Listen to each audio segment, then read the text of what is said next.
Songbird looks like a monster, but monsters choose what they are. Songbird didn't. He was built to guard Elizabeth. But guard is just a polite word for control.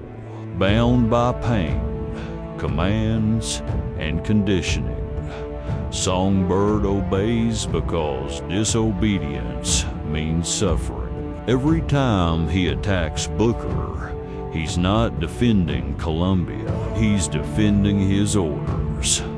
Songbird isn't evil, he's a prisoner, just like Elizabeth. And when Elizabeth finally breaks his control, Songbird doesn't rage, he stops.